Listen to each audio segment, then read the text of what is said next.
அண்மை செய்தியை பார்த்து வருகிறோம். பீகார் மாநிலத்தில் மொத்தம் 243 சட்டமன்ற தொகுதிகளுக்கு வருகின்ற நவம்பர் 6 மற்றும் 11 என்று 2 கட்டங்களாக தேர்தல் நடைபெறவிருக்கக்கூடிய சூழலில் இன்றைய தினம் பாஜக கூட்டணியின் தொகுதி பங்கீடு முடிவுக்கு வந்துவிட்டதாக அண்மை தகவல் கிடைக்கப்பட்டிருக்கிறது. விவரங்களோடு இணைகிறார் நம்முடைய செய்தியாளர் ராஜேஷ்.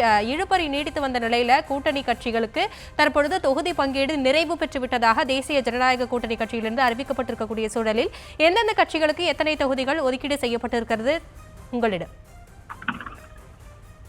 ஹாசினி, தேசிய ஜனநாயக கூட்டணியினுடைய அந்த தொகுதி பங்கீடு பீகாரில் முடிவுக்கு வந்திருக்கின்றது. அங்கு மொத்தம் இருக்கக்கூடிய 243 தொகுதிகளில் யார் யாருக்கு எத்தனை தொகுதிகள் என்று பிரித்துக் கொண்டிருக்கிறார்கள். அதாவது 2 பெரிய கட்சிகளும் அடித்துக் கொள்ளக்கூடிய நிலை இருந்தது. அதாவது பாஜக மற்றும் லாலு பிரசாத், அதாவது நிதிஷ்குமாருடைய ஐக்கிய ஜனதாதளம் கட்சி. இந்த 2 கட்சிகளும் தொடர்ந்து நாங்கள் தான் பெரிய கட்சி, நாங்கள் தான் அதிக தொகுதிகளிலே போட்டியிடுவோம் என்று தொடர்ந்து மாறி மாறி வாக்குவாதம் செய்து வந்தார்கள். இறுதியிலே அவர்கள் இருவரும் ஒரு சமநிலையான உடன்பாட்டிற்கு வந்திருக்கிறார்கள். 2 கட்சிகளுமே தலா 101 தொகுதிகளில் போட்டி என்று தற்போது அறிவிப்பு வெளியிட்டிருக்கிறார்கள். அதே போல மத்திய அமைச்சரான சிராக் பாஸ்வானுடைய லோக் ஜனசக்தி கட்சிக்கு 29 தொகுதிகள் ஒதுக்கீடு செய்யப்பட்டிருக்கிறது.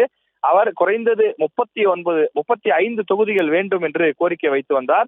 இறுதியில் 29 தொகுதிகளுக்கு அவர் சம்மதம் தெரிவித்திருப்பதாக தற்போது அதிகாரப்பூர்வமாக அறிவிப்பு வெளியிடப்பட்டிருக்கிறது. அதாவது ராஷ்டிரிய லோக் மோர்ச்சா என்று சொல்லக்கூடிய அந்த கட்சிக்கு 6 தொகுதிகள், மொத்தம் பிஜேபிக்கு 101, ஜேடியு நிதிஷ்குமாருடைய கட்சிக்கு 101, அதே போல சிராக் பாஸ்வானுடைய கட்சிக்கு 29, மற்ற 2 சிறிய கட்சிகளும் தலா 6 தொகுதிகளிலே போட்டியிடுவார்கள் என்று தெரிவிக்கப்பட்டிருக்கிறது.